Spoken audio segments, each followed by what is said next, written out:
Basically, all of your fears stem from the belief that you are unworthy. However, for you to be able to more easily identify your fears in order to transform them, we have broken them into 4 categories, 4 basic fears. 1. I am unworthy. 2. I am powerless. 3. Love equals pain. 4. My world is not a safe place. It is only you who has the power of transformation. You create your own reality absolutely. If you do not like what you are creating, you have the power to change it. The first step in transformation is to take responsibility for your own creations. For as long as you see yourself as a victim, you are powerless to change anything. You are not a victim, and no matter what the horror story, you are at some level a co-creator in the event. Remember the importance of the now. It is your power place, the place of transformation. The past is gone. You only have now to choose how you will be, who you will be, and that choice will create your tomorrows. You can only transform fear whilst you are feeling it in the now moment. Otherwise, it is just an intellectual exercise. As we have already discussed, if you could change everything by simply thinking about it, your world and you would be very different indeed. The feeling, the emotion, is the power that creates your reality. The transformation of fear to love can only occur while you are feeling that emotion. Emotion itself is simply energy. It is you who labels it or creates it as good stuff or bad stuff. So in essence, what you are doing is changing the frequency or vibration of the energy by your intent. This is how powerful you are. The only way you can transform the frequency is by embracing it. You have tried to suppress it, to get rid of it, and it doesn't work. You have tried to ignore it and pretend that it isn't there. It doesn't work. You can only acknowledge, accept, and embrace a feeling in the now moment to transform it. Remember, what you invalidate, you empower. So here are the 4 keys to transform those fears into love. 1. Take responsibility. Acknowledge and accept that this is your fear. 2. In the now. 3. Whilst you are feeling it. 4. By the total embracing of it. Of course, it's a little difficult to embrace the fear when you have spent your entire life running away from it. However, it is truly not too difficult. First, simply stop.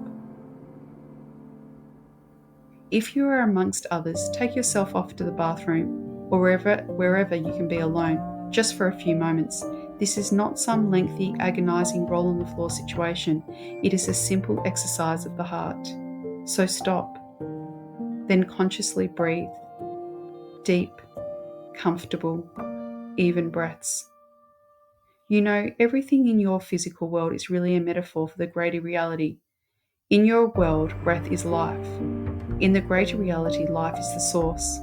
When you stop and breathe with intent, you will immediately connect to your source self, your greater self, and as you breathe, you will feel yourself begin to feel balanced and centered. Then imagine your baby self, aged perhaps 4 years, perhaps a little older. However you see yourself is appropriate. There is a little one standing in front of you, lonely, terrified, and heartbroken. What is your reaction? In your mind, you reach out and take this little you to your breast. This little one has struggled all the days of your life to protect you and make sure that you survive. This little you, whose name is fear. But what have you done with fear always? You have hidden it, denied it, and swept it under the carpet. So perhaps you would say to the baby you as you hold him or her close, "Thank you for loving me and looking after me. I'm sorry that I abandoned you all those years ago, but I did not know any other way to be. Now I do know, and I will never abandon or deny you. We are together forever, you and I, and together we are home. Thank you. I love you." And you will hold the little one and breathe, saying your "Thank you, I love you," and just be. Nothing to do, just be. As you do so, the goddess God light of you swirls that energy of fear into the light of itself, and the fear is now transmuted to love. And lastly are the 4 steps of the transformation or the baby me tool. 1. Stop and breathe. 2. Imagine the little baby you. 3. Hold this little one to your breast. 4. Say thank you. I love you. Sometimes we hear you say, "Oh, that's just your imagination."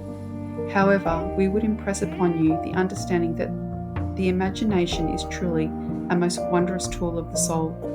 If you can imagine something, then it exists. Not necessarily in your third dimensional reality, but nevertheless it does exist. You can use your imagination to create a space within whereby you may accomplish many things of great benefit, as well as the transformation of fear. We will speak more of this later.